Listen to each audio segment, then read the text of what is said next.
शांतीचा आणि क्रांतीचा उपदेश देणारे तथागत भगवान गौतम बुद्ध, शैक्षणिक आणि सामाजिक क्रांतीचे अग्रदूत क्रांतीबाज ज्योतिबा फुले, आरक्षणाचे जनक बहुजनांचे राजे छत्रपती राजर्षी शाहू महाराज, ज्यांना दक्षिणेकडचे महात्मा फुले म्हणून ओळखतात ते पेरियार रामास्वामी नायकर, आणि बहुजन समाजाचे उद्धारक भारतीय घटनेचे शिल्पकार बोधिसत्व बाबासाहेब डॉक्टर भीमराव आंबेडकर, माता सावित्रीबाई फुले, माता रमाबाई आंबेडकर या बहुजन समाजात जन्मलेल्या महान श्री पुरुषांना मी प्रथम अभिवादन करतो.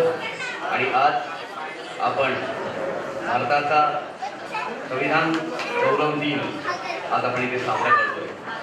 मला माहिती आहे की 2008 पासून केंद्र शासन आणि महाराष्ट्र शासन 26 नोव्हेंबर हा दिवस संविधान गौरव दिवस म्हणून साजरा करत आहे. परंतु सातत्याने 2008 पासून मी पाहतोय की फक्त बौद्ध समाजच हा संविधान गौरव दिवस साजरा करतोय. बाकीचा समाज आज यावर्षी सक्ती केली म्हणून शाळा महाविद्यालयात सुरू झालेला आहे, परंतु त्यांना आतून वाटत नाही की हा आमच्या संविधानाचा गौरव आहे.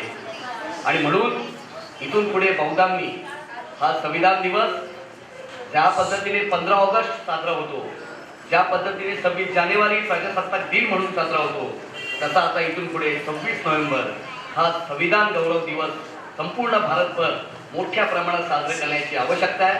आणि आपल्या भारतीय संविधान गौरव दिन कृती समितीने आजचा हा कार्यक्रम आयोजित केला आहे. त्याच्यामध्ये सर्व डोंबिवलीतल्या सर्व समाजाच्या आणि विशेष करून बौद्ध समाजाच्या ज्या सगळ्या समित्या आहेत त्यांचं मी सुरुवातीला अभिनंदन करतो. आणि आपण अभिनंदनास पात्र आहात म्हणून तुमच्यासाठी टाळ्या वाजवा. मला आता असं वाटलं की आता तुम्ही जागे आहात, चहा प्यायलात ना, ताजेतवाने झालात ना. आता आपण संविधान याचा गौरव का करायचा आहे हे आता आपण नीट समजून घेतलं पाहिजे. मला असं वाटत होतं की नवनिर्वाचित नगरसेवक आणि नगरसेविका थांबल्या असत्या तर कदाचित आमचे चायवाले पंतप्रधान ते स्वतःच म्हणतात म्हणून, आणि ते म्हणाले की मी या देशाचा पंतप्रधान होऊ शकलो याला कारण डॉक्टर बाबासाहेब आंबेडकर आहे. तर पंतप्रधान असं म्हणू शकतात, तर जाता जाता जर त्यांनी याचा उल्लेख केला असता तर आज मी नगरसेविका झाले, मी आज नगरसेवक झालो, हे बाबासाहेबांमुळे झालं, तर आम्हाला खऱ्या अर्थानं संविधानाचा गौरव झाला असं वाटलं असतं. पण असो, आपले भाऊबंद आहेत ते, म्हणून आपण पुढच्या संविधान गौरव दिनाला नक्कीच ते म्हणतील. कदाचित ते आता असते तर त्यांनी हे समजून घेणं त्यांना सोपं गेलं असतं. पण आता ही बौद्धांची जबाबदारी आहे, कारण आपण संविधान गौरव दिवस आजच करत नाही, अनेक वर्ष आपण करत आलेलो आहोत, कारण या संविधानाशी आपलं भावनिक नातं जडलेलं आहे. पण हे करत असताना काही पथ्य पाळण्याची आवश्यकता आहे. कुठली पथ्य पाळली पाहिजे? आज दुपारी मी LICच्या मेन ऑफिस योगेक्षमला होतो आणि तिथे सर्व समाजाचे लोक होते आणि बाकीचे आपले सगळे लोक बाबासाहेबांचं गौरवीकरण करत होते. त्यावेळेस एक पुस्तकची लकीर माझ्या डोक्यातून गेली आणि म्हटलं की अशा पद्धतीने जर आपण सातत्याने राबवलं तर जो OBC समाज आहे, जो इतर मागासवर्गीय समाज आहे, तो हळूहळू कणी कापेल, आपल्यापासून दूर जाईल.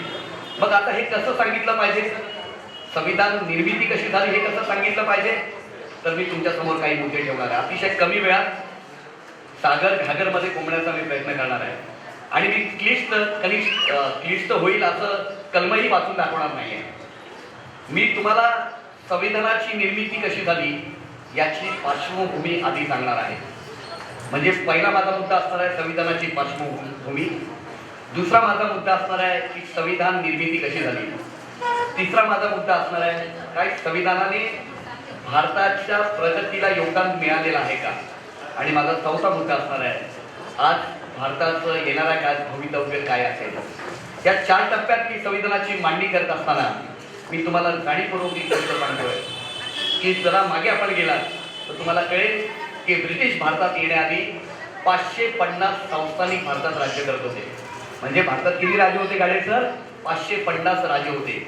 थोडं आणखी मागे गेला तर छत्रपती शिवाजी महाराजांनी जेव्हा महाराष्ट्रामध्ये राज्यव्यवस्था निर्माण केली तेव्हा नेमकं कुठलं संविधान होतं, कुठल्या कायद्याच्या आधारात त्यांनी हे राज्यव्यवस्था उभी केली, याचं चिंतन मंथन आपण आजच्या दिवशी करणं आवश्यक आहे.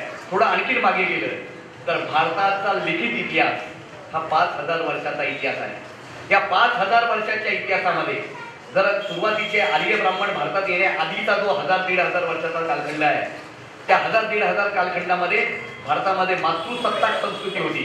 त्या काळात नेमके नियम आणि अटी कुठल्या होत्या, त्यावेळेची राज्यव्यवस्था कशी चालत होती याचा आपल्याला पुरावे सापडत नाहीत. त्यामुळे आपल्याला त्याचं कल्पनेने आकलन करावं लागतं.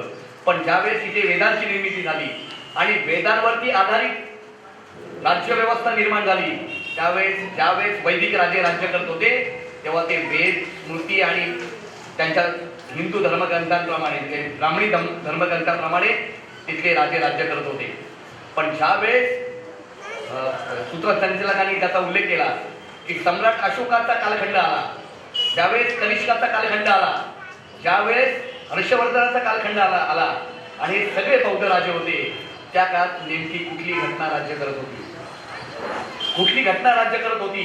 आणि म्हणून याचा सगळा अभ्यास करताना एक गोष्ट आपल्याला आवर्जून पाहायला मिळते की ज्यावेळेस मी ही गोष्ट सातत्याने लोकांमध्ये बिंबवतोय की हे भारतीयांना सांगितलं पाहिजे की या देशामध्ये 150 वर्ष ब्रिटिशांनी राज्य केलं, हे सगळ्यांना माहिती आहे, शाळा महाविद्यालयात शिकवलं जातं. ज्यावेळेस इथे मुसलमान असलेल्या मोगलांनी भारतावरती 400 वर्ष राज्य केलं, ही गोष्ट भारतात शिकवली जाते. पण ही गोष्ट बौद्धांच्या दृष्टीने अभिमानाची गोष्ट आहे. या देशात बौद्धांनी 100-200 वर्ष नाही तर 1,500 वर्ष राज्य केलं. ही गोष्ट नेमकी आम्हाला इतिहासातून शिकवत नाही. या 1,500 वर्षामध्ये सम्राट अशोकापासून ते अगदी कनिष्क हर्षवर्धन, सातवाहन राजे, त्याच्यानंतर गुप्त राजे, वाकाटक राजे, हे सगळेच्या सगळे राजे हे बौद्ध राजे होते. आणि त्यांच्या काळात ते राज्य व्यवस्था चालवताना कुठले कायद्यांचा वापर करत होते, तर त्याचा आधार होता त्रिपिटक आणि त्याचा आधार होता विनय पिटक. आणि म्हणून आज भारतीय जे संविधान निर्माण झालेलं आहे त्याची नेमकी पार्श्वभूमी काय आहे, तर मी अगदी तुम्हाला बौद्ध काळात देत नाही, कारण तो धर्माचा विषय आहे. मी धर्माच्या विषयात जात नाही, मी थोडासा राजकारणाच्या विषयात जातोय, जो राजनीतीचा विषय आहे. आणि म्हणून मी हे अतिशय जबाबदारीने विधान करतोय की भारताच्या मध्ययुगामध्ये आमच्या देशाची जडणघडणीची सुरुवात कधी झाली, त्याला कारण आहे इस्लामचे भारतात आगमन. इस्लामच्या भारतातल्या आगमनामुळे एक घटना घडून आली की इस्लाम आला, तो नुसता धर्म नव्हता, इस्लामकडे एक सामाजिक सिद्धांत होता. आणि म्हणून त्याच इस्लामच्या काळात तुम्ही एका बाजूला बघाल की अकबर मोगल बादशाह आहे, तो मस्जिदीमध्ये जातोय, त्याचीच बायको असलेली जोधाबाई त्याच राजवाड्यामध्ये असलेल्या कृष्ण मंदिरामध्ये कृष्णाची पूजा करते. याचा अर्थ काय होतो, तर मोगलांच्या काळामध्ये एका बाजूला कुराण आणि दुसऱ्या बाजूला पुराण एकाच हातात हात घालून चालत होतं. हा संदर्भ आपण नीट समजून घेतला पाहिजे. आणि याच काळात इस्लाममध्ये असलेल्या समतेमुळे, कारण समतेची बुद्ध तत्वज्ञान आणि बौद्ध राजे गेल्यानंतर या देशामध्ये जाती व्यवस्थेने रूपांतर झाल्यामुळे, इस्लामच्या आगमनामुळे काय घटना घडली, तर समतेच्या युगाला सुरुवात झाली. आणि म्हणून मी ही गोष्ट नीट समजून घेतली पाहिजे की संविधानाकडे कुठल्या दृष्टीने बघितलं पाहिजे की या देशामध्ये ब्राह्मणिकल ऑर्डर्स होत असताना, वैदिक राजे राज्य करत असताना, इथल्या देशामध्ये सातत्याने आपल्या देशाचा इतिहास जो बाबासाहेबांनी आता सांगितला ते तुम्ही ऐकलं की सतत पारतंत्र्याचा इतिहास का होता, हे नीट आपण समजून घेतलं पाहिजे आणि भारतीय लोकांना समजून सांगितलं पाहिजे. का पारतंत्र्याचा इतिहास होता, तर आमच्या देशामध्ये वर्ण व्यवस्था होती आणि वर्ण व्यवस्थेमध्ये ब्राह्मणांना फक्त शिक्षण घेण्याचा अधिकार होता, ब्राह्मणांच्या बायकांना सुद्धा शिक्षण घेण्याचा अधिकार नव्हता. हे नीट समजून घ्या. फक्त ब्राह्मण विद्या अभ्यास करत होते, अध्ययन आणि अध्यापन करत होते. त्याच्यानंतर क्षत्रियांना विद्याभ्यास करण्याचा अधिकार नव्हता, ते फक्त शस्त्र चालवायला शिकत होते, त्यांना अध्ययन अध्यापन करण्याचा अधिकार नव्हता. त्याच्यानंतर वैश्य यांना फक्त आकडेमोड शिकता आली पाहिजे, त्यांना शस्त्र चालवण्याचा अधिकार नव्हता आणि त्यांना विद्या ग्रहण करण्याचा अधिकार नव्हता. मग हे फक्त 15% आहे, म्हणजे ब्राह्मणांची लोकसंख्या 4% आहे, नंतर क्षत्रियांची लोकसंख्या 5% आहे आणि वैश्यांची लोकसंख्या 6% आहे. हे सगळे 4, 5 आणि 6% असलेले लोक हे मिळून 15% आहेत. मग गंमत काय झाली, या देशात परकीय आक्रमण आली की उरलेल्या 85% लोकांना, इथला मराठा असेल, इथला आदिवासी असेल, याच्यामधले सगळे जे 18 पकड जातीचे लोक होते, त्यांना शिक्षणाचा, त्यांना संपत्तीचा आणि शस्त्र धारण करण्याचा अधिकार नव्हता. म्हणून एक गोष्ट आपण जाणीवपूर्वक लक्षात ठेवली पाहिजे की आमच्या देशाची लोकसंख्या भरमसाठ होती, पण ज्यावेळेस परकीयांनी आक्रमण केले तेव्हा फक्त 100 5 लोकांच्या हातात शस्त्र होते. म्हणजे 5 लोकांना हरवलं की अख्ख्या देशाचा ताबा त्यांना मिळाला. हे नीट समजून घ्या. आणि म्हणून देश सातत्याने 5 तंत्रात का गेला, तर 5 लोकांना हरवलं की 95% लोकांवरती ताबा मिळत होता. म्हणून परकीयांनी आपल्याला हरवणं सहज सोपं झालं. मी गंमत म्हणून तुम्हाला सांगतो की ज्या वेळेस आपला देश स्वतंत्र झाला तेव्हा देशाची लोकसंख्या होती 39 कोटी, 39 करोड, आणि भारतात ब्रिटिश होते फक्त 2 लाख. मी गमतीने ही गोष्ट सांगतो की सगळे भारतीय येऊन एकदम थुंकले असते तरी ब्रिटिश वाहून गेले असते. पण एकी कशी होईल, एकत्र यायला तर पाहिजे ना, कारण हा देश जाती व्यवस्थेने ग्रस्त होता. जाती व्यवस्थेने त्याच्यात भेद निर्माण केले होते आणि हे भेद करणाऱ्यांना पहिला छेद भगवान गौतम बुद्धाने जरी दिला असला तरी त्यांची क्रांती फक्त 1500 वर्ष टिकल्यामुळे त्यानंतरच्या काळात इस्लाम भारतात येईपर्यंत अनागोंदी कारभार होता. आणि या अनागोंदी कारभाराच्या दरम्यान इस्लामच्या प्रयोगामुळे एका बाजूला उत्तर भारतामध्ये कबीराची सामाजिक धार्मिक क्रांती झाली, दुसऱ्या बाजूला चर्मकार समाजातून उदयाला आलेला गुरु संत रोहिदासाची क्रांती झालेली आपल्याला पाहायला मिळते. दुसऱ्या बाजूला वायव्य भारताकडे गुरु नानक यांची काल जयंती होती. गुरु नानकांनी पंजाबमध्ये सामाजिक धार्मिक क्रांती केली आणि त्याच्यावर आधारित महाराजा रणजित सिंगाची राजकीय क्रांती झालेली आपल्याला पंजाबमध्ये पाहायला मिळते.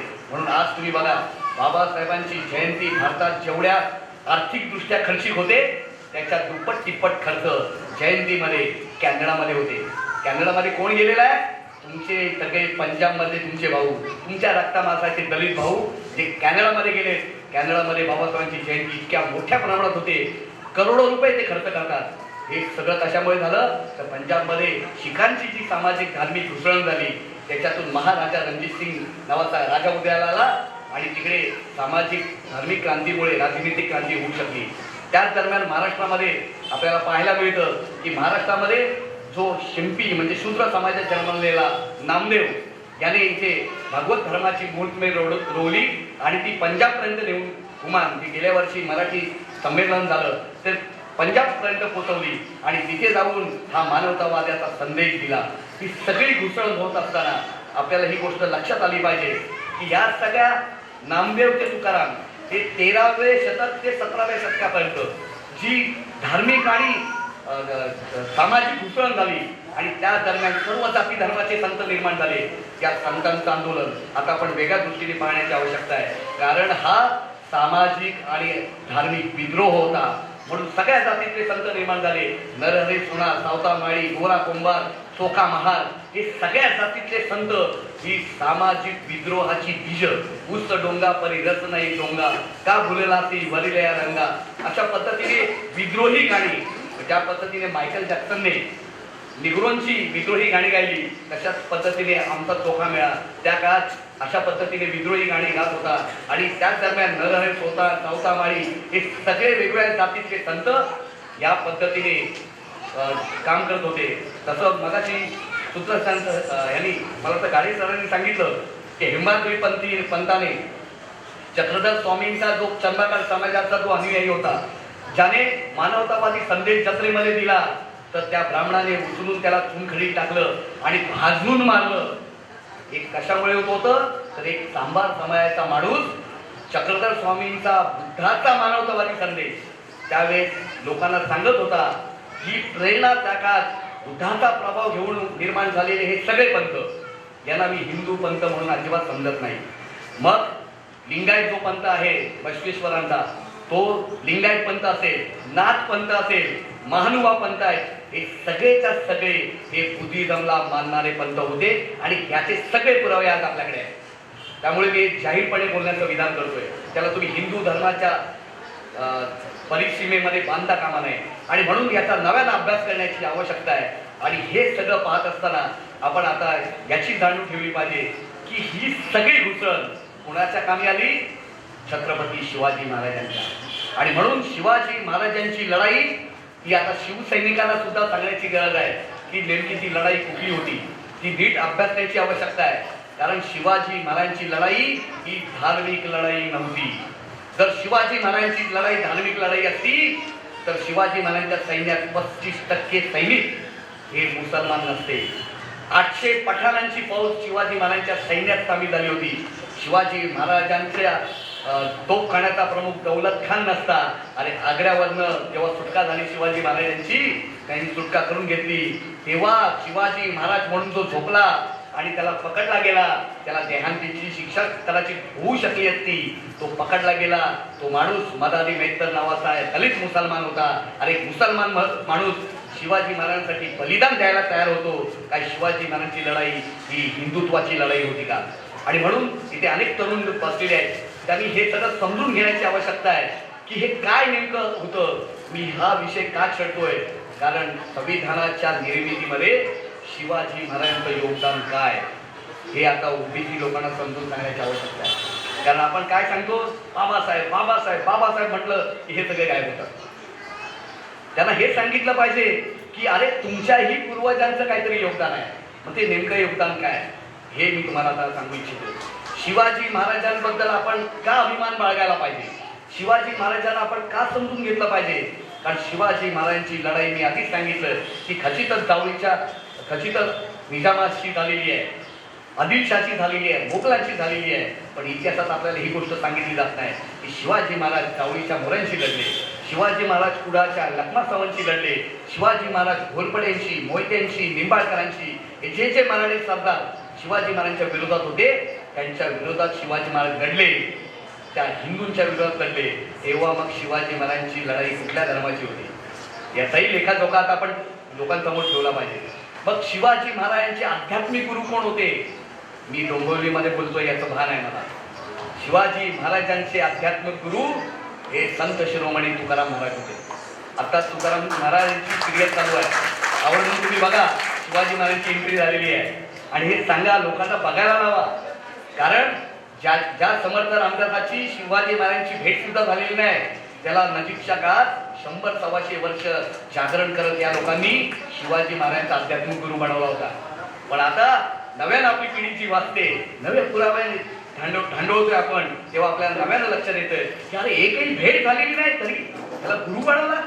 आणि म्हणून शिवाजी महाराजांचे खरे गुरु कोण आहेत आध्यात्मिक? तर संत शिरोमणी तुकाराम महाराज. आणि दुसरे गुरु आहेत बाबा याकूब नावाचा मुसलमान. आणि म्हणून शिवाजी महाराजांवरती 3 पिढ्यांचे मुस्लिम संस्कार झालेले आहेत. मी तुम्हाला ही गोष्ट आवर्जून सांगतो, इस्लाममध्येही बंडखोरी करणारा सुफी संप्रदाय निर्माण झाला, त्याच वेळेस हिंदू धर्मात वारकरी संप्रदायाचा उदय झाला. ही नेमकी कारणं काय ती शोधली पाहिजेत. कारण शिवाजी महाराजांचे आजोबा असलेले मालोजी भोसले हे शेख मोहम्मद नावाच्या एका पीराचे भक्त होते.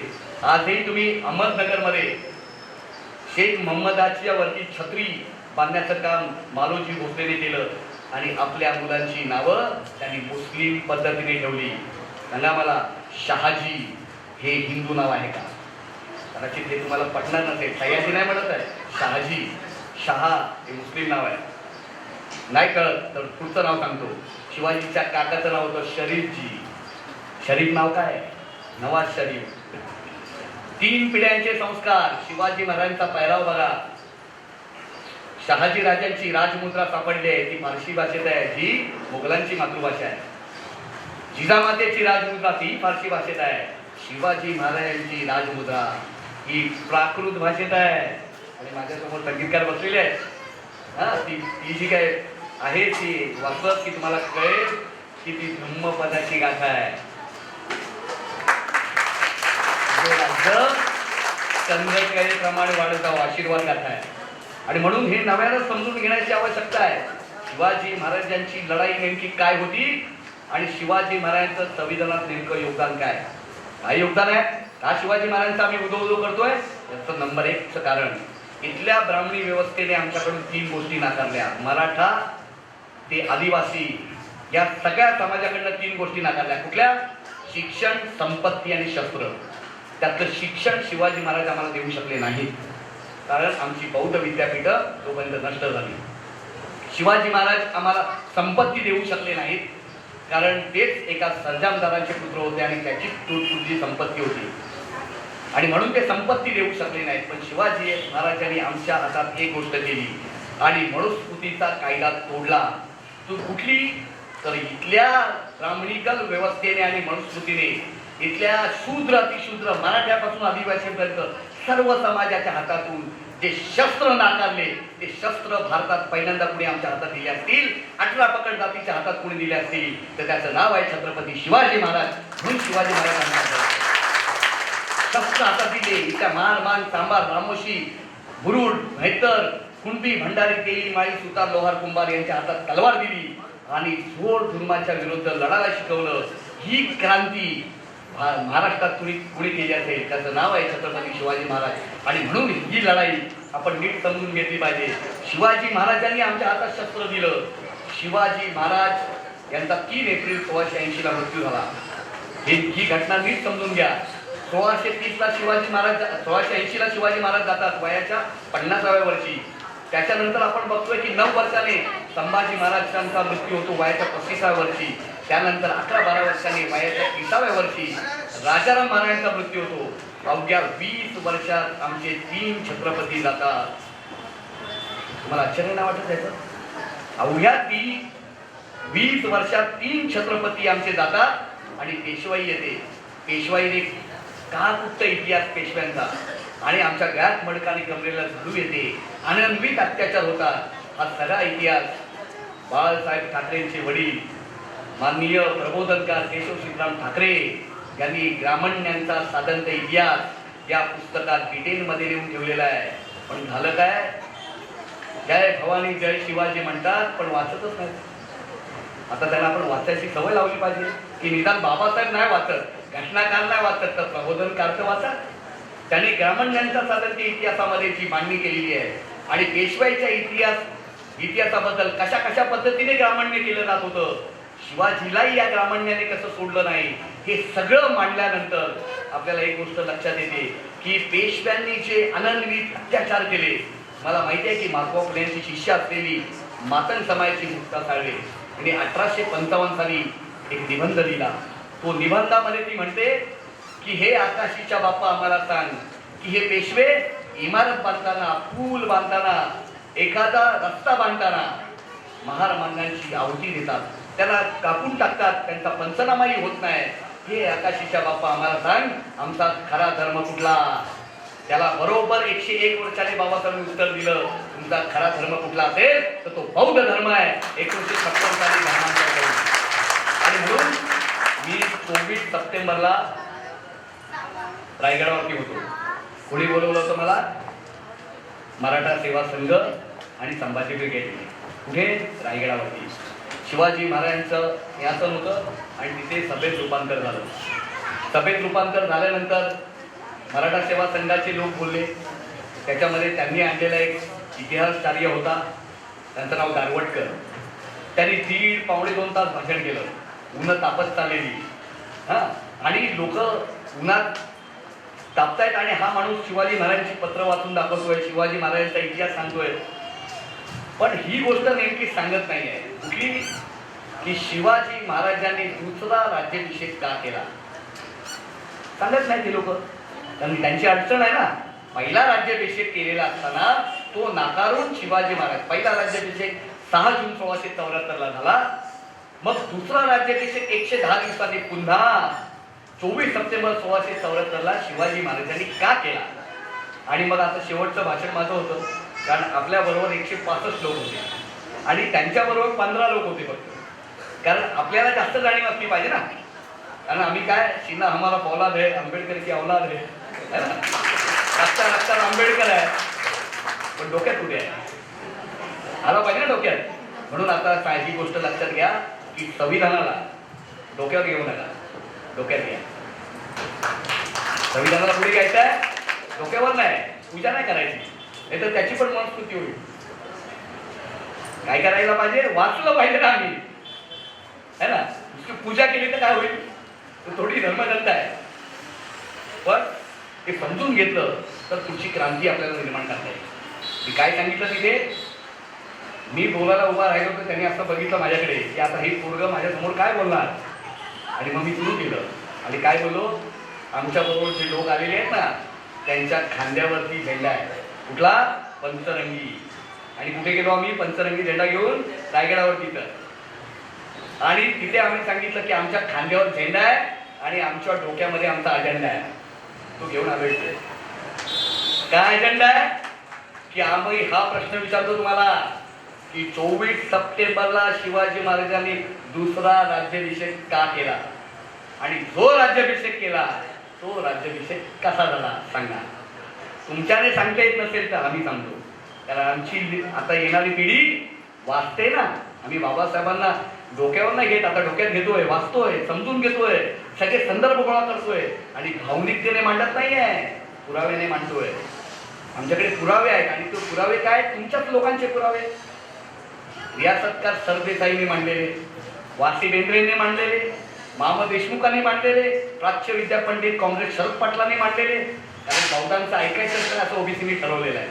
तर आम्ही आता बौद्धांचे दाखले देत नाही. त्यांना असं वाटतं की हे बौद्ध लोक काहीतरी सांगतात, पण त्यांच्याच लोकांचे आपण दाखले दिले पाहिजे. ते दाखले काय? तर शिवाजी महाराजांनी पहिला राज्याभिषेक केल्यानंतर जेव्हा गागाभट्ट काशीत गेला, माफ करा काशीला गेला, तेव्हा तिथल्या ब्राह्मणांनी त्याला वाईट टाकलं आणि सांगितलं की शूद्राचा राज्याभिषेक का केला? तर त्याने सांगितलं की पवित्र वेदोक्त मंत्र म्हणण्याऐवजी मी पुराणोक्त मंत्र म्हणून हा राज्याभिषेक केला, म्हणून हा राज्याभिषेक कसा आहे? खोटा आहे. चालूगिरी केली. हे जेव्हा शिवाजी महाराजांना कळलं आणि जिजामातेला कळलं, जिजामातेचा ह्या लोकांनी फसवलं म्हणून तीव्र हृदयविकाराचा झटका आला आणि 11व्या दिवशी जिजामातेचं आपलं निधन झालं. हे समजून घेतलं पाहिजे.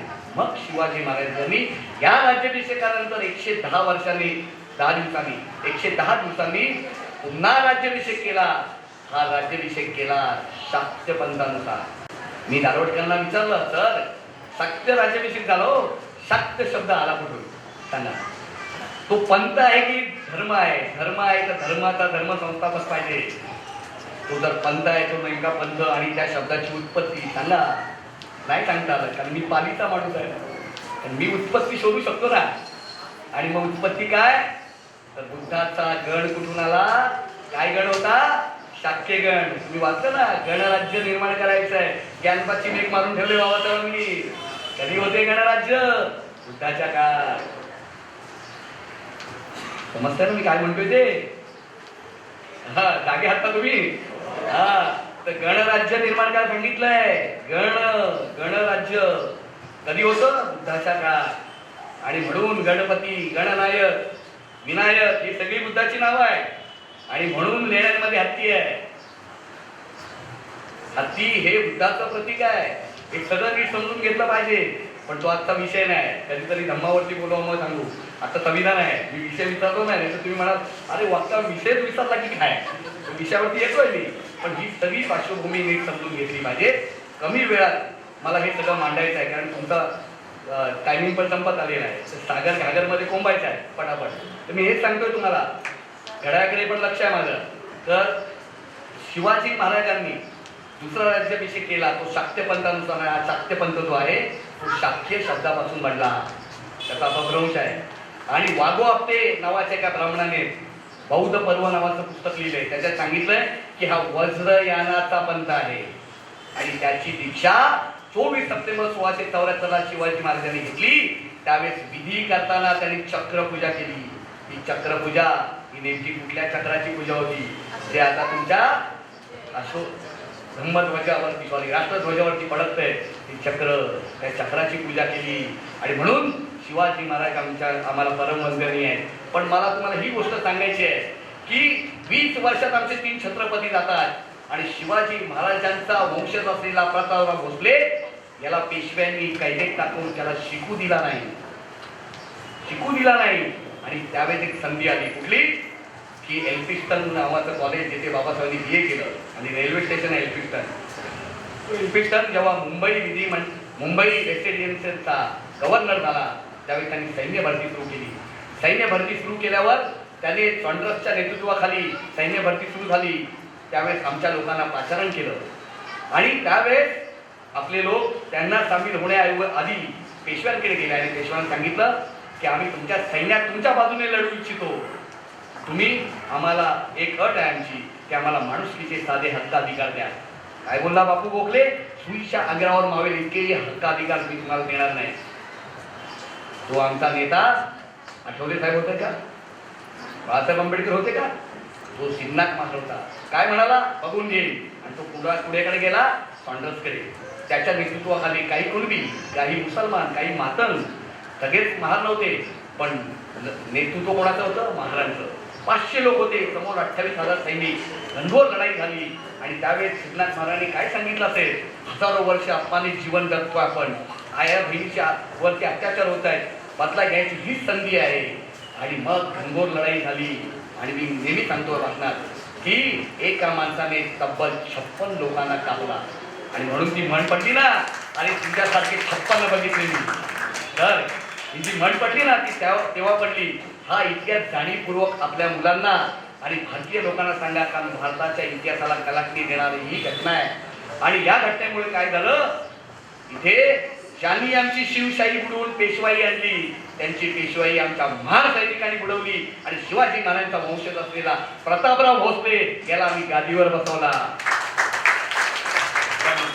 ब्राह्मणांची ज्ञानबाची मेघ त्या आली आणि त्यांनी त्याला शिकू नाही दिलं, त्यामुळे तो कमकुवत निघाला, कमकुवत राहिला. इथे ब्रिटिश आले, त्यांनी बक्षिसी दिली. काय, त्यांनी शिक्षण बंदी उठवली. शिक्षण बंदी उठली आणि आमच्यातला पहिला शूद्र शिकला, त्याचं नाव आहे महात्मा ज्योतिराव फुले. आणि त्यांनी आम्हाला अगदी ब्राह्मणांच्या बायकांना सुद्धा शिकवलं. आणि म्हणून फुल्यांच्यामुळे ताराबाई बिर्जे, तानुबाई बिर्जे ही पहिली मराठा संपादिका झाली. तुम्हाला माहिती आहे की ताराबाई शिंदे ही पहिली स्त्री लेखिका आधुनिक काळातली मराठा समाजात निर्माण झाली. तुम्हाला माहिती असेल की फातिमा शेख ही मुस्लिम समाजात निर्माण झाली. त्याच्यानंतर मुक्ता साळवे ही मातंग समाजात निर्माण झाली. अनेक स्त्रिया, अनेक पुरुष महात्मा ज्योतिराव फुल्यांमुळे पुढे आले.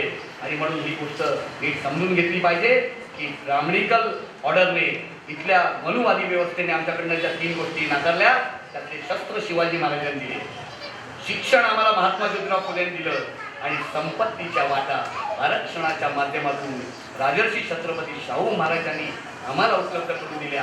आणि या 3 गोष्टी एकत्र येऊन त्याला संरक्षण बाबासाहेब आंबेडकरांनी संविधानात दिलं. आणि म्हणून ही संविधानाची पार्श्वभूमी आहे. आणि म्हणून आधुनिक भारताच्या इतिहासाचा लेखाजोखा आपल्या समोर ठेवताना ही गोष्ट मी आवर्जून सांगू इच्छितो की आमच्या स्वातंत्र्य लढ्याची सुरुवात 1857च्या उठावापासून नाही झाली. आमच्या स्वातंत्र्य लढ्याची सुरुवात ही 28 डिसेंबर 1885 ला भारतीय राष्ट्रीय काँग्रेस पासून नाही झाली. अरे आमच्या लढाईची सुरुवात ही 1 जानेवारी 1818 ला सुरू झाली. आणि तिथून आमचा स्वातंत्र्य लढा सुरू झाला. आणि त्यानंतर तो टेक ओव्हर केला महात्मा ज्योतिराव फुल्यांनी 1848 ला. म्हणून 1848 ते 1890 महात्मा ज्योतिराव फुल्यांच्या नेतृत्वाखाली, 1890 ते 1922 राजर्षी छत्रपती शाहू महाराजांच्या नेतृत्वाखाली, आणि 1922 ते 1956 बाबासाहेब आंबेडकरांच्या नेतृत्वाखाली हा 108 वर्षाचा अतूट संघर्ष झाला. या अतूट संघर्षामुळे तुमचे माझे आयुष्यमान बदललं. या भारतातील लोकांचं, मराठ्यापासून आदिवासीपर्यंत सगळ्या लोकांचं आयुष्य बदललेलं आहे. तुम्ही मी आज जे शिक्षित आलेलो आहोत, आज इथे आपण बसतो, कुणामुळे? फुले शाहू आंबेडकरांनी जो 108 वर्षाचा अतूट संघर्ष केलेला आहे, त्या अतूट संघर्षाची देण म्हणजे आज भारतीय संविधान आहे. आणि म्हणून हे आपण नीट समजून घेतलं पाहिजे की 1919 सालचा फर्स्ट इंडिया ॲक्ट हा फुले आणि शाहू महाराजांच्या कर्तृत्वाची देण आहे. आणि त्याच्यानंतर 1935चा सेकंड इंडिया ॲक्ट हा फुले शाहू आंबेडकरांनी जे लढे या देशात उभारले, जे सामाजिक संघर्ष उभे केले, त्या सामाजिक संघर्षाची देण म्हणून 1935चा सेकंड इंडिया ॲक्ट बनला. आणि म्हणून भारतीय इतिहासाकडे पाहताना आपल्याला ही गोष्ट माहिती असली पाहिजे की बाबासाहेब आंबेडकरांनी या देशाची जडणघडण करताना आपल्याला ही गोष्ट, तुम्हाला माहिती आहे, मी माझ्या लहानपणी हे गाणं ऐकायचो. कुठलं गाणं? की आम्ही दे दी आजादी दिना खडक दिना ढाल, साबरमती के संत तुने कर दिया कमाल. म्हणजे काही लाठी नाही चालवली, तलवार नाही चालवली आणि स्वातंत्र्य मिळालं, असं होतं का?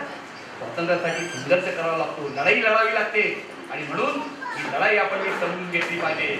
20 ऑगस्ट 1917 साली भारत मंत्री मॉन्टेस्क्यूने लंडनमध्ये असं जाहीर केलं की आम्ही भारताला स्वातंत्र्य देणार आहोत. पण हे स्वातंत्र्य टप्प्याटप्प्याचं असेल, पण हे टप्पे यातलं अंतर आणि काळ आम्ही ब्रिटिश ठरवणार. म्हणून 1917 साली हे फिक्स झालं की भारताला आता स्वातंत्र्य मिळणार आहे. मग स्वातंत्र्य मिळणार कुणाला देणार? एका बाजूला मुस्लिम लीग म्हणत होती की ब्रिटिश हो, तुम्ही भारतात येण्याआधी इथे मोगल बादशाह राज्य करत होता, म्हणून जाताना तुम्ही मुसलमानांच्या हातात राज्य द्या. दुसऱ्या बाजूला हिंदूंची सवर्ण हिंदूंची असलेली भारतीय राष्ट्रीय काँग्रेस असं म्हणत होती की ब्रिटिश हो, या देशामध्ये 80-85% हिंदू समाज राहतो, तुम्ही लोकशाही मानणारे आहात, तर आमच्याकडे बहुसंख्या हिंदूंची आहे, तुम्ही जाताना आमच्या हातात देऊन जा.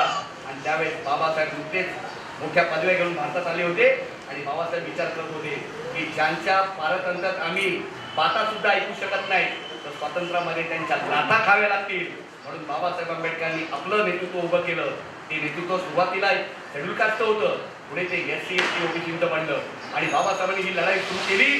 त्यावेळेस 1919ला पहिल्यांदा साऊथ ब्युरो कमिशन हा स्वातंत्र्याचा हप्ता आला आणि त्या हप्त्याने बाबासाहेब आंबेडकरांनी जी साक्ष दिलेली आहे ती आता भारतीयांना सांगितली पाहिजे, कारण ती संविधानाची जडणघडण आहे.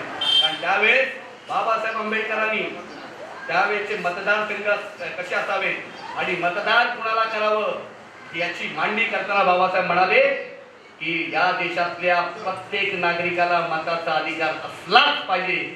ही भारतातील नव्हे तर आशिया खंडातली पहिली मागणी कुणी केली असेल तर ती आपल्या बाबासाहेब आंबेडकरांनी केलेली आहे. हे भारतीयांना सांगा. आज मतावरती जे निवडून लोक येतात, मतदार कुणी निर्माण केले याची निर्मिती बाबासाहेबांनी केली. म्हणून बाबासाहेब आंबेडकरांना फक्त भारतीय घटनेचे शिल्पकार म्हणू नका, हे अर्धसत्य आहे. बाबासाहेबांना आपण भारतीय लोकशाहीचे शिल्पकार किंवा भारतीय लोकशाहीचे जनक म्हटलं पाहिजे, कारण या देशाची लोकशाहीच बाबासाहेब निर्माण केलेली आहे. आणि म्हणून साऊथ ब्युरो कमिशन असेल, त्याच्यानंतर 1928चं सायमन कमिशन असेल, त्या सायमन कमिशनमध्ये बाबासाहेब सांगितलं की स्वतंत्र मतदारसंघ कोणाला देऊ नका, आणि त्यासाठी मतदारसंघ कसे असावेत, किती लोकसंख्येचे असावेत, मतदार कोणाला करावं, उमेदवार कोण असलं पाहिजे, याची सगळी जडणघडण केली गेली. आणि त्यानंतर 30, 31, 32ला 3 गोलमेज परिषद झाल्या. त्याच्यात संविधानाचं प्रारूप तयार झालं. त्यावेळेस 3 गोलमेज परिषदेपैकी एकाच गोलमेज परिषदेला गांधी उपस्थित होते, बाकी 2 गोलमेज परिषदेला गांधीजींनी दांडी मारली. केली या लोकशाहीची जडणघडण. तिन्ही गोलमेज परिषद जिथे संविधानाची निर्मिती होत होती तिथे बाबासाहेबांनी आपली बुद्धिमत्तापणा लावून तिन्ही गोलमेज परिषदची बाबासाहेबांची भाषणं आहेत ती आता भारतीयांसमोर ठेवूया आणि मग प्रश्न विचारूया, कोणी या राष्ट्राला नेशन बनवलं? अरे, देश स्वातंत्र्यासाठी जे लढले, देश स्वतंत्र झाल्यानंतर त्यांचं काम संपलं. तिथून पुढे राष्ट्राला राष्ट्र म्हणून बनवण्याचं काम कुणी केलं असेल तर ते आमच्या बाबासाहेबांनी केलेलं आहे. हे ठासून आता भारतीयांना सांगूया. आणि म्हणून 1942 साली मगाशी आपले सगळे ज्या डोंबिवलीमध्ये आता तुम्ही राहताय तिथे मोठ्या प्रमाणात आगरी समाज आहे ना, आणि आग्र्याने ही गोष्ट आता सांगितली पाहिजे काय की 1937 साली 35च्या कायद्यानंतर इथे निवडणुका झाल्या आणि बाबासाहेब आमदार निवडून आले. आम्ही लोकांना ही गोष्ट सांगतो की काराम मंदिर सत्याग्रह केला, महाराष्ट्र सत्याग्रह बाबासाहेबांनी केला, पण ही गोष्ट आम्ही बौद्ध म्हणून पण लोकांना सांगत नाही की बाबासाहेबांनी भारतातला पहिला जमिनीचा सत्याग्रह केला. कुठे? अलिबागमध्ये. त्याला चरीचा सत्याग्रह म्हणतात. 1927ला त्या चरीचा सत्याग्रह कुणासाठी केला? महाराष्ट्र सत्याग्रह अस्पृश्यांसाठी केला. काराम मंदिर सत्याग्रह अस्पृश्यांसाठी केला, पण चरीचा सत्याग्रह बाबासाहेबांनी ओबीसींसाठी केला. त्यावेळेस ओबीसीचे आगरी समाजाचे नेते नारायण नागो पाटील बाबासाहेबांच्या सोबत होते आणि मग तो चरीचा सत्याग्रह केल्यानंतर बाबासाहेबांनी खोतीचं आंदोलन उभं केलं आणि 1938 साली खोती बंदीचा कायदा केला आणि त्या कायद्यातून 4 लोकांना जमिनी मिळाल्या. आगरी, कुणबी, माळी आणि भंडारी या समाजाला जमिनी मिळाल्या. आणि जमिनी मिळाल्यानंतर तुम्ही माहिती आहे की आग्र्यांकडे गाणं वाजतं, त्यातलं जमिनीचे पैसे संपल्यावर दादा तू करशील काय, कारण त्यांची हळद खूप मोठ्या प्रमाणात असते ना, तर त्या दादाला तो विचारा की जमिनीचे पैसे संपल्यावर दादा तू करशील काय, पण तुझ्या जमिनीला किंमत आली, ती जमीन तुला कोणी दिली सांगा? 4% जमीन त्यांना वंश परंपरेने आलेली आहे. उरलेली 96% जमीन ही बाबासाहेबांच्या खोतीच्या आंदोलनाने तुला मिळाली. आणि म्हणून म्हात्रे, म्हणून आणखीन वगैरे कोण नगरसेवक होऊ शकतात किंवा आणखी कोण कोण होऊ शकतं. जमीन आहे ना, ही जमीन हे आता नीट सांगितलं पाहिजे. फक्त संविधान निर्मिती नाही केली. मग बाबासाहेब 1942 साली काय झाले? कामगार मंत्री. मग कामगार कायदे केले. आता विषय नसल्यामुळे मी सांगत नाही. रविवारची सुट्टी असेल, तुम्हाला 8 तासाची ड्युटी असेल, महिलांना मॅटर्निटी रजा असेल, हे सगळं करत असताना बाबासाहेबांनी एक काम केलंय ते आतापर्यंत आपण लोकांपर्यंत पोहोचवलं नाही. बाबासाहेब सार्वजनिक बांधकाम मंत्री होते आणि त्यांनी पहिलं धरण बांधलं पंजाबमधल्या दामोदर हल्ली प्रकल्प. अशी 15 धरणं बांधली आणि त्याच्यानंतर हरित क्रांती झाली 1960ला. त्याचा पाया बाबासाहेबांनी घातला. आणि ही गोष्ट मी आवर्जून तुम्हाला सांगतो की भारतीयांच्या, बौद्धांच्या नव्हे, भारतीयांच्या श्वासावरच नाही तर घासावरही बाबासाहेबांचा अधिकार आहे, हे सांगा भारतीयांना. आणि म्हणून बाबासाहेबांनी या देशाची जडणघडण केली. या देशामध्ये बाबासाहेबांनी कायदे बनवले, संविधान निर्मिती केली. मला अभिमानाने सांगायचं वाटतोय की आपल्या शेजारी असलेला नेपाळ, याची घटना एका दलित मुलीने लिहिली. नाव काय तिचं? कृष्णा पेरियार. या कृष्णा पेरियारने धर्मनिरपेक्ष घटना लिहिली. कुणामुळे? बाबासाहेबांमुळे. आणि ती घटना लिहायला नेपाळ केवढूसा देश आहे हो, नकाशात बघा, 7 वर्ष लागली. मग आपल्या घटनेला किती वर्ष लागायला पाहिजे होती? 14. कधी कशी घटना निर्माण झाली आपली? किती वेळा? 2 वर्ष 11 महिने 17 दिवस लागले आपल्या संविधान निर्मितीला. फक्त 3 वर्षाच्या आतमध्ये घटना निर्माण झाली. त्यासाठी बाबासाहेबांना वयाच्या 60व्या वर्षी 20-20 तास काम करावं लागलं. मी कधी ही गोष्ट नेहमी सांगतो की हे 3 वर्ष बाबासाहेबांनी जर भारताला दिली नसते तर भारताची घटना बनली नसती. पण ही 3 वर्ष आम्हाला मिळाली असती ना तर आम्ही असे डोंबिवलीला राहिलो नसतो. आम्ही पॅडल रोड, नेपेन्सी रोड, नाही तर हिंदू कॉलनीत राहायला असतो की नाही? तर बाबासाहेबांनी ही 3 वर्ष आम्हाला दिली असती तर. पण ही राष्ट्रपती, पण हा देश करंट्या लोकांचा देश आहे. या महापुरुषाने या देशासाठी आपलं रक्त घाम आटवला तरी ह्या देशाला मात्र त्याची काहीच फिकीर नाही, काहीच वाटत नाही. आणि म्हणून जिना आम्हाला फौलाद आहे म्हणणाऱ्यांनी आता ही गोष्ट समजून पण घेतली पाहिजे. आम्हाला कुठेही आता नेत्याची गरज नाही, आम्हाला प्रवक्त्यांची गरज आहे. असे स्पोक्स पर्सन निर्माण झाले पाहिजेत, प्रवक्ते निर्माण झाले पाहिजेत. आणि वस्ती वस्तीमध्ये अशा पद्धतीने प्रबोधनाचे कार्यक्रम होऊन हे इतर समाजाला आपण बोलवलं पाहिजे. त्यांना हे समजून सांगितलं पाहिजे. आणि त्यांना संविधान म्हणजे काय माहिती नाही. त्यांना हे सांगितलं पाहिजे की संविधानामुळे तुम्ही आज बनलेला जे काय आहे ते संविधानामुळे आहे. तुम्ही इथे बसताय, हे कॉर्पोरेटर झाले, आणखी कोण कोण काय झालेलं आहे. अरे मोदी बाहेरच्या देशात जाऊन सांगताय, जरा त्यांनी त्यांच्या पक्षाच्या लोकांना सांगावं, त्यांनी पक्षाच्या लोकांना सांगावं, म्हणजे त्यांची तोंड बंद होतील. नाही तर काय? अरे हरियाणामध्ये दलितांचं घर जाळलं, ते 2 पोरं भाजून गेली. या देशाच्या सैन्य दलाचा प्रमुख होता, माजी प्रमुख व्ही.के. सिंग आज केंद्रीय मंत्री आहे. काय म्हणतोय? अरे कुत्र्याला कोणी दगड मारला तर काय सरकार जबाबदार आहे का? काय यांच्या डोक्यात मानसिकता आहे? कोण आहेत दलित? अण्णाभाऊ साठेंची एक कथा मी वाचली परवा, अस्वस्थ झालो. सापळा नावाची, आवडून तुम्ही वाचा अण्णाभाऊंची कथा. अण्णाभाऊ म्हणतात की ज्यावेळेस आम्ही गोमांस खाणं बंद केलं त्यावेळेस अख्खा गाव विरोधात होता. आणि त्यावेळेस 4-5 घरं महारांची होती, अख्खा गाव विरोधात. त्यांनी सापळा रचला महारांना अडकवायला. मग त्याच्यात एक हुशार तरुण होता, त्याने काय केलं की ह्यांच्या विरोधात सापळा रचून तो प्रति सापळा कसा तोडून टाकला तो. ती कथा आवडून तुम्ही वाचली पाहिजे. पण या कथेत एक गोष्ट सांगितलेली आहे. ते म्हणाले सवर्णांची मानसिकता काय आहे दलितांबद्दल. सवर्ण काय विचार करतात? कुत्री मांजरी माणसं नाही, सॉरी कुत्री मांजरी जनावरं नाही. आणि ते माणसं असतात त्यांच्यावर प्रेम करता येतं. कुत्री मांजरी माणसं नाही, जनावरं नाही. आणि म्हारं मांग माणसं नाही, हे तुम्हाला जनावर समजतात. म्हणून कुत्र्याला दगड मारलं तर सरकार जबाबदार आहे का? असं आमचा माजी सैन्याचा प्रमुख असं म्हणू शकतो. तर काय मानसिकता आहे? ही मानसिकता आपल्याला ओळखून त्यांना समजावं लागणार आहे. आणि म्हणूनच बंधूंनो, बाबासाहेब आंबेडकरांनी या देशाला संविधान दिलं. संविधानाने आम्हाला काय दिलं? तर या देशात ज्यांना हक्काधिकार नाकारले त्यांना हक्काधिकार मिळवून दिले. पण क्रांतिकारक घटना काय केली? रक्ताचा एक थेंबही न सांडवता ज्यांना त्यांच्या धर्मग्रंथाने सर्वोच्च अधिकार दिले त्यांचे अधिकार हळूच काढून घेतले. ही क्रांती इतक्या स्लो पद्धतीने बाबासाहेबांनी केली ही कुणाला कळलीच नाही. ज्ञानोबाची मेघ आहे की नाही? हजारो वर्ष ज्यांना उच्च अधिकार होते त्यांचे अधिकार हळूच काढून घेतले. आणि ज्यांना अधिकारच नव्हते, ज्यांना जनावरं समजत होते, त्यांना भरभरून अधिकार दिले आणि लढाई पण केली नाही. याला म्हणतात बौद्धिक लढाई. पाहिजे ना, हे बाबासाहेबांकडनं शिकलं पाहिजे ना. बघा संविधानात काय केलं बाबासाहेबांनी. पहिली गोष्ट, कुठे हिंदुस्थान नावाचा शब्द नाही आहे. काय म्हटलंय? India that is Bharat. आहे कुठे हिंदुस्थान शब्द आहे ना. परत काय झालं, संविधान निर्मितीच्या काळात अनेक लोक, मुसलमान म्हणाले आपण अल्लाला अर्पण करूया, काही लोक म्हणाले नाही नाही आपण ईश्वराला, देवाला, परमेश्वराला अर्पण करूया. बाबासाहेबांनी त्याच्यावरही भाषण केलं आणि कन्व्हिन्स केल्यानंतर निवडणूक घेतली. जगात पहिल्यांदा निवडणूक झाली. त्याच्याबद्दल देव विरुद्ध मानव, देव विरुद्ध माणूस अशी लढाई झाली. आणि काय झालं, देवाचं डिपॉझिट जप्त झालं आणि मानव विजयी झाला. ही क्रांती पहिल्यांदा बाबासाहेबांनी केली. म्हणून हे प्रेमबल वाचताना आम्हीच आम्हाला अर्पण करत आहोत. ही कुणी जामदेवाची लेख मारली?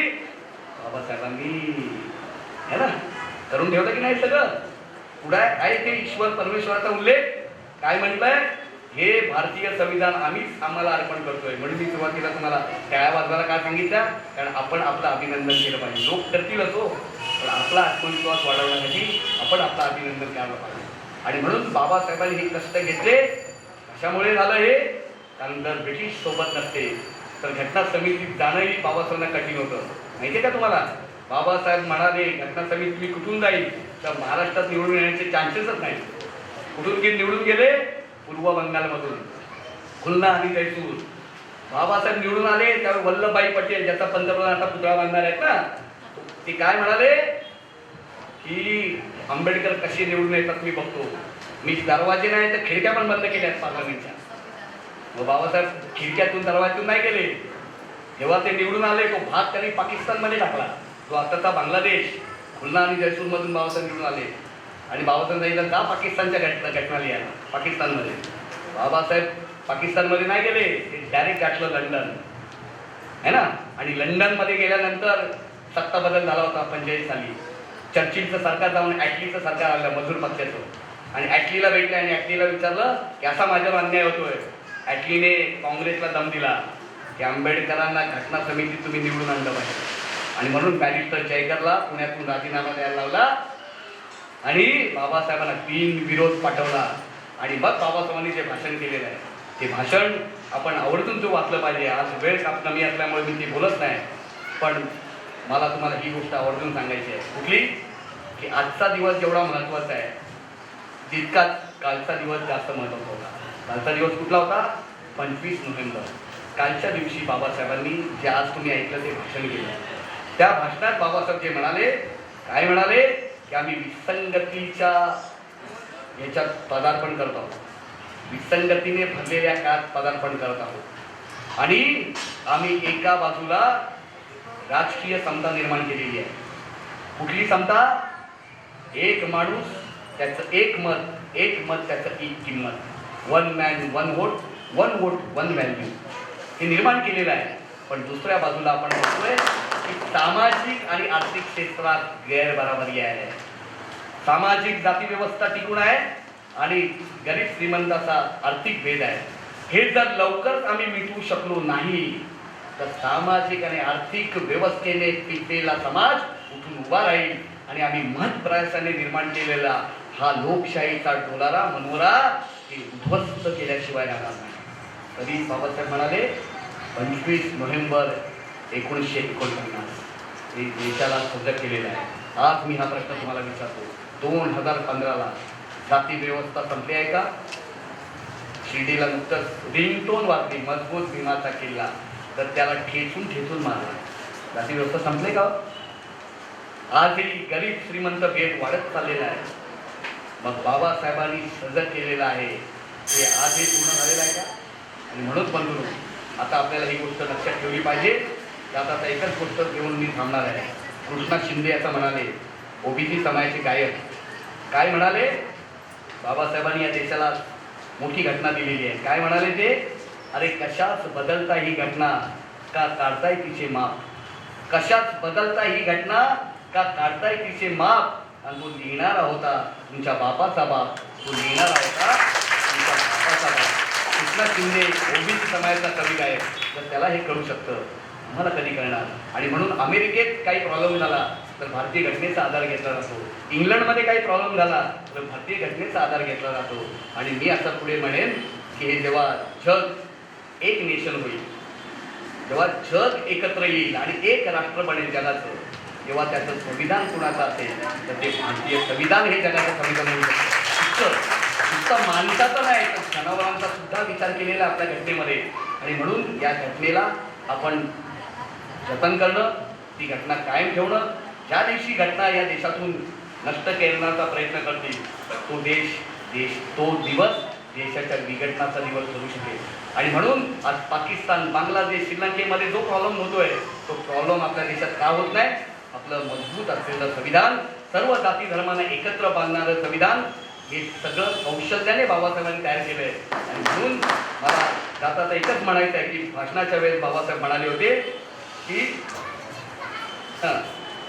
बाबासाहेब असं म्हणाले होते की सेवून या, तुकारामाची गाथा बोलून बाबासाहेब म्हणाले, सेवून या रस वाटितो अनेका, सेवून या रस वाटतो अनेका, प्यारे होऊ नका. सगळ्यांनी प्यार होऊ नका, रानो रान, प्यारे होऊ नका, रानो रान. आणि हे सांगत असताना बाबासाहेब आंबेडकरांनी संविधानात आपल्याला काही मूलभूत अधिकार दिलेले आहेत. हे मूलभूत अधिकार आपण नीट समजून घेतले पाहिजेत. कारण या अधिकारावरती आज आपल्याला जे आरक्षणाचा लाभ होत आहे किंवा जे काही गोष्टी मिळत आहेत त्या मूलभूत अधिकारातून आपल्याला मिळत आहेत. हे मूलभूत अधिकार एकूण 7 आहेत. त्यातला पहिला अधिकार आहे समतेचा अधिकार, म्हणून आज देशात समता निर्माण झालेली आहे. दुसरा अधिकार आहे व्यक्ती स्वातंत्र्याचा अधिकार. व्यक्तीला स्वातंत्र्य अभिव्यक्ती करायचं. आज जे काही मी जाहीरपणे बोलतोय हे कुणामुळे, जर आपण सरकारवरही टीका करतो हे कुणामुळे, तर हे सगळे अधिकार बाबासाहेबांनी आम्हाला दिलेले आहेत. आणि ते मूलभूत अधिकारात आहेत आणि हे कुणीही बदलू शकत नाही. आणि म्हणून तिसरा अधिकार आहे शोषणाविरुद्धचा अधिकार. जर तुमचं कोणी शोषण करत असेल तर त्याच्या विरुद्ध लढाई लढण्याचा अधिकार तुम्हाला बाबासाहेबांनी दिलेला आहे. चौथा अधिकार आहे धार्मिक स्वातंत्र्याचा अधिकार. म्हणूनच 56 साली बाबासाहेबांनी धर्मांतर करू शकले, कारण तो आमचा संविधानिक अधिकार आहे. जो तुम्हाला आवडतो तो धर्म स्वीकारण्याचा, आणि म्हणून कुणी जबरदस्ती करू शकत नाही. आणि हा अधिकार बाबासाहेबांनी आम्हाला दिलेला आहे. पाचवा अधिकार आहे सांस्कृतिक व शैक्षणिक स्वातंत्र्य. आम्हाला आमची संस्कृती काय होती ती लोकांना समजून सांगण्याचा अधिकार आहे. संस्कृतीचे सण साजरे करण्याचा अधिकार आहे. आणि शैक्षणिक स्वातंत्र्य आहे. आम्ही शिक्षण काय घ्यायचं हे ठरवण्याचा आम्हाला अधिकार आहे. हा बाबासाहेबांनी मूलभूत अधिकार आम्हाला दिलेला आहे. सहावा आहे मालमत्तेचा अधिकार. कशातून आला? एकेकाळी आम्हाला मालमत्ता संपत्ती धारण करण्याचाच अधिकार नव्हता. काय म्हणायचे की आमची संपत्ती म्हणजे गाढवं आणि खापऱ्या. खापऱ्या म्हणजे काय? मडक्या, माठाची खापरी, ही आमची संपत्ती होती. पण संपत्ती धारण करण्याचा अधिकार आहे. म्हणून आज आमच्याकडे जी संपत्ती आलेली आहे तो अधिकार बाबासाहेब दिला आहे म्हणून. आणि सातवा अधिकार आहे घटनात्मक उपाययोजनेचा अधिकार. घटनात्मक आपल्याला तरतुदी करण्याचा अधिकार बाबासाहेबांनी मूलभूत अधिकार दिलेला आहे. आणि म्हणून हे सगळं आपल्याला राजकीय लोकशाहीचे 4 मूलतत्व बाबासाहेबांनी घटनेत सांगितले. त्यात व्यक्ती हे ध्येय आहे. व्यक्तीचा विकास हे संविधानाचं ध्येय आहे. त्यानंतर दुसरी गोष्ट सांगितली की व्यक्तीचे काही अधिकार आहेत ते अध्येय आहेत, जे आपण नाही देऊ शकत. व त्या अधिकाराच्या सुरक्षिततेची हमी जे निसर्गाने तुम्हाला अधिकार दिलेले आहे. म्हणजे जिवंत राहण्याचा अधिकार, कुठेही जाण्याचा अधिकार, संचार करण्याचा, जे निसर्गाने तुम्हाला दिलेले आहे ते त्याच्यावर कोणी बंधन आणू शकत नाही. आणि तिसरा अधिकार आहे कोणत्याही व्यक्तीला सुख सोयींची प्राप्ती करून देताना त्या व्यक्तीला राज्यघटनेने दिलेले अधिकार सोडून देण्याची पाळी येऊ नये. हे अधिकार घटनेने दिलेले आहेत, ते सोडून देण्याची पाळी त्याच्यावर येता कामा नये अशी व्यवस्था घटनेने केलेली आहे. आणि चौथा आहे राज्याने कोणत्याही खाजगी व्यक्तीला इतरांवर राज्य करण्याचे अधिकार देऊ नये. खाजगी व्यक्ती आमच्यावरती राज्य करू शकत नाही. आमच्यावरती राज्य करण्याचा अधिकार पंतप्रधान आणि राष्ट्रपतीला आहे. ती संविधानिक व्यक्ती आहे. आणि म्हणून पंतप्रधान आम्हाला सांगतात की मी कुणामुळे आहे? बाबासाहेब आंबेडकरांमुळे. जर हे पंतप्रधान मोदींना कळतं, ते बाहेरच्या देशात जाऊन, ते इंग्लंडमध्ये जाऊन सांगतात की मी कुणाकडून आलेलो आहे? बुद्धाच्या देशातून आलेलो आहे. आणि म्हणून बाबासाहेबांनी संविधान हे विनयपीठकाच्या आधारावर बनवलेलं आहे. त्यातली अनेक कलमं, त्यांचं वाचन, प्रथम वाचन, दुसरं वाचन, हे सगळं कशातून आलंय? तर विनयपीठकातील जे नियम आहेत ते बाबासाहेबांनी संविधानात मांडल्यामुळे आपल्याला ह्या सगळ्या गोष्टी प्राप्त होतात. आणि म्हणून बंधूंनो, बाबासाहेबांनी निर्माण केलं संविधान याची पार्श्वभूमी मी तुम्हाला सांगितली. त्याच्यानंतर संविधान निर्मिती कशी झाली तर त्याच्यामध्ये बाबासाहेब कुठून निवडून आले, घटना समितीत जवळजवळ 450च्या आसपास लोक होते. यांचा सगळ्यांचा सहयोग घेतला, सगळ्यांची मतं जाणली. कॉन्स्टिट्यूशन डिबेटमध्ये हे सगळं आलेलं आहे. त्यासाठी बाबासाहेबांनी कुठलं कौशल्य वापरलं, प्रत्येकाची मतं ऐकून पुन्हा आपलं मत कसं सांगितलं, ही घटना निर्मितीमध्ये झाली. त्यानंतर घटना ही कशा पद्धतीने आज देशाचं भवितव्य घडत आहे. तुम्हाला माहिती आहे की आपल्या बरोबर आणि आपल्यानंतर स्वतंत्र झालेले देश आज अधोगतीला चाललेले आहे. दुसऱ्या बाजूला आपला देश हळूहळू प्रगती करतोय. आणि म्हणून इंग्लंड अमेरिकेमध्ये काही प्रॉब्लेम झाले तर भारतीय घटनेचा आधार घेतला जातो. हे आहे घटनेचं स्वरूप. आणि त्यानंतर आज घटनेचं भवितव्य काय, तर आज या देशातला मराठा, कुंडी, भंडारी, ओबीसी, त्यानंतर शेड्यूल लोक आणि आदिवासी यांचा जो विकास होतोय, आज तुम्हाला माहिती आहे की घटना ज्या पद्धतीने यशस्वी व्हायला पाहिजे होती त्या पद्धतीने नाही झाली. पण आता या देशाचा पंतप्रधान एक अल्पसंख्याक मनमोहन सिंग होऊ शकतो. या देशात एक ओबीसीचा माणूस पंतप्रधान होऊ शकतो. भविष्यात एखादा दलिताचा माणूसही पंतप्रधान होऊ शकतो. जेव्हा होईल तेव्हा तो घटनेचा विजय असेल. कारण त्यासाठीच बाबासाहेबांनी घटना निर्माण केलेली आहे. आणि हे करत असताना घटना जतन करणं हे आवश्यक आहे. कारण मी तुम्हाला सांगितलं की भविष्यातलं भवितव्य काय असेल तर घटनेवरती आधारित असलेला समाज आपल्याला निर्माण करायचा आहे. त्याचा आता एकच गोष्ट सांगतो की बाबासाहेबांनी घटना बनवल्यानंतर त्यांना हिंदू विश्वविद्यापीठ बनारस यांनी बोलवलं. आणि तिथे विद्यार्थ्यांना सांगताना बाबासाहेब म्हणाले, ते सांगून मी थांबणार आहे, काय म्हणाले की आता वेळ आलेली आहे, निर्णायक वेळ, की आम्ही आमचे धर्मग्रंथ स्वीकारायचे की भारतीय राज्यघटना स्वीकारायची. ही आता वेळ आलेली आहे. आणि जर आम्ही आमचे धर्मग्रंथ स्वीकारले तर मागे आम्ही जसे पारतंत्र्यात गेलो तसे पुन्हा पारतंत्र्यात जाऊ शकतो. परंतु आता ही निर्णायक वेळ आलेली आहे की एक तर धर्मग्रंथ स्वीकारा नाहीतर घटनेलाच प्रमाण माना. आता ही निर्णायक क्षण आलेला आहे. आणि तो क्षण आता भारतीयांना सांगण्याची आवश्यकता आहे की सगळे तुमचे धर्मग्रंथ ज्याने आम्हाला पारतंत्र्यात टाकले ते धर्मग्रंथ बाजूला करूया. आणि बाबासाहेबांनी निर्माण केलेली ही भीम स्मृती, ज्याला आपण संविधान म्हणतो, संविधान भारतीयांनी प्रमाणभूत मानले तर भारताचा भविष्यकाळ हा उज्ज्वल राहील. भारत उत्तरोत्तर प्रगती करेल. आणि 2020 म्हणजे 2020 हा जो महासत्तेचा काळ आपण पाहतोय, स्वप्न पाहतोय, तो जवळ आल्याशिवाय राहणार नाही. बंधूंनो, इथे तुम्ही मला बोलवलं. भारतीय संविधान गौरव दिन कृती समिती यांनी मला संविधानावरती इथे आचरण केलं. हा तिसरा कार्यक्रम होता. सातत्याने मी त्याच्यावरती बोलत आलेलो आहे. आणि तुम्ही मला शांतपणे ऐकलं. आणि डोंबिवलीकरांचा विशेष लोक आहे, सातत्याने बोलवत आहेत. तर हा लोक कायम ठेवा. आणि संविधान हा जो आजचा गौरव दिवस आहे तो चिरायू हो, संविधान आपलं चिरायू हो. आणि म्हणून मी माझ्या महाविद्यालयाच्या वतीने, सिद्धार्थ महाविद्यालयाच्या वतीने आणि व्यक्तिगतदृष्ट्या मी सर्व डोंबिवलीकरांना मी या गौरव दिनाच्या लाख लाख शुभेच्छा देतो आणि इथेच थांबतो. जय भीम, जय प्रभू.